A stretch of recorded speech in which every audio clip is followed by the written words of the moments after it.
Oh, we're back from Carlisle, and although we're kicking ourselves in the butt, wishing that we would have went today, it was kind of nice to have the crowd thin out while we were there. Kind of had to deal with the cold and the wet, and I was not dressed properly.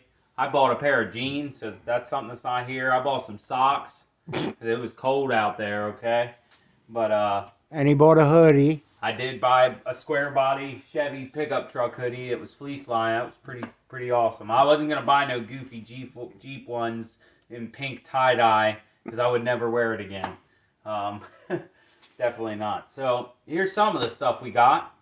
I found this really cool double. What type of relay is this? A five pin relay, double 5-pin relay, so I can bypass the main relay in the Civic and have this mounted all as one unit so I could plug 2 regular 5-pin relays into it and bypass the main relay that goes for about $120 to $150. So we got a long, die grinder. I forget. Burr, there we go. Acorn burr for going down inside the heads. We have a lot of head work to do. Flapper discs, pretty cheap. I think they were $10. So we needed more of these, and I think this was $3 for all these. We ripped the little pieces of plastic off, so I don't care about how cheap they are. Found this really nice valve spring compressor. Piston ring compressor. What did I say, valve spring? Yeah, look at me, I'm goofy. We already got ones of them. Yeah, so this is a really nice couple different band sizes. The ones we have are kind of junky. So, yeah, I was on a 50% off bin. Got some gaskets. They came with some other parts we'll show you. Got some red Scotch-Brite roll-off discs. We didn't get the little fingery types because we bought the off-brands of those and they were trash. They were trash. Anyway, valve spring for filling up tires. This what one the hell's it with you and valve springs today? I really want to do some head work, I guess. Okay. Got a whole pack of acid brushes. We needed another long scraper because we tag our stuff historic, so we got to scrape those inspection stickers off right away. These cleaning brushes are great, so I think they were $1 a piece. Got some heat shrink tubing because these are the 2 sizes we're always running out of, so bought extra. Check these out. They were $1 or 50 cents. These are stainless steel cleaning brushes, really stiff. So look forward to using those.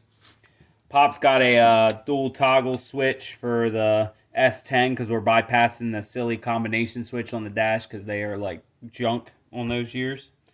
Got some socks, keep my feet warm, you know. They got little patterns on them.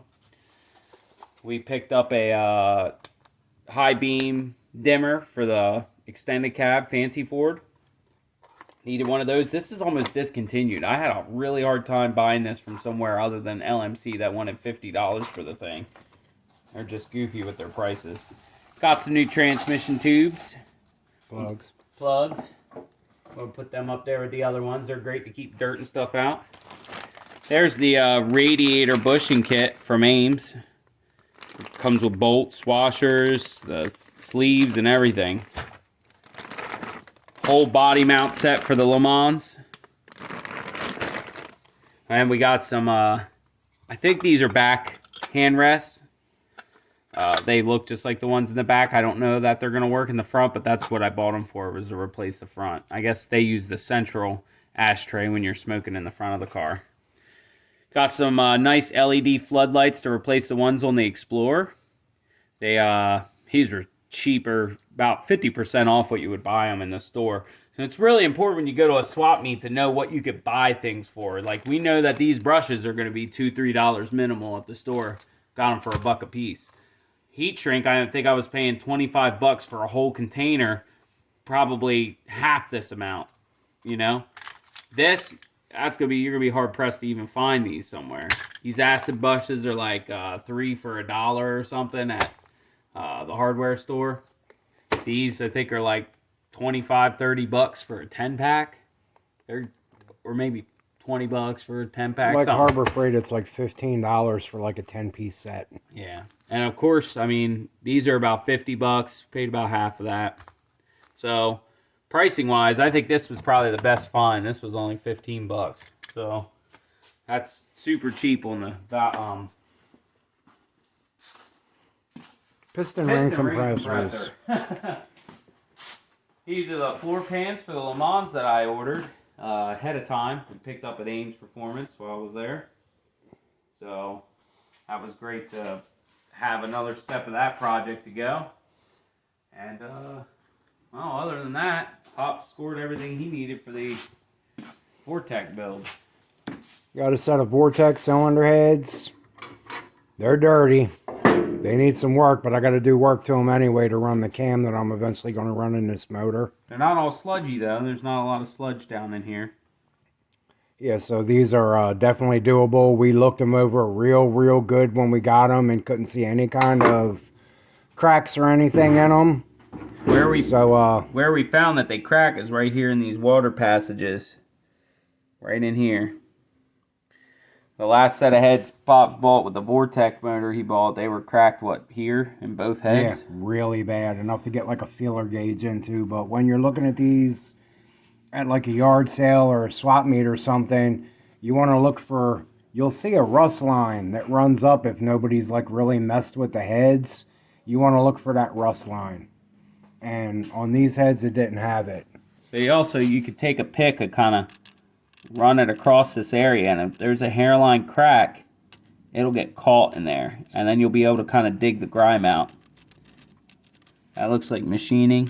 Yeah, it's just from casting. So then you just check in here too. Nice and smooth.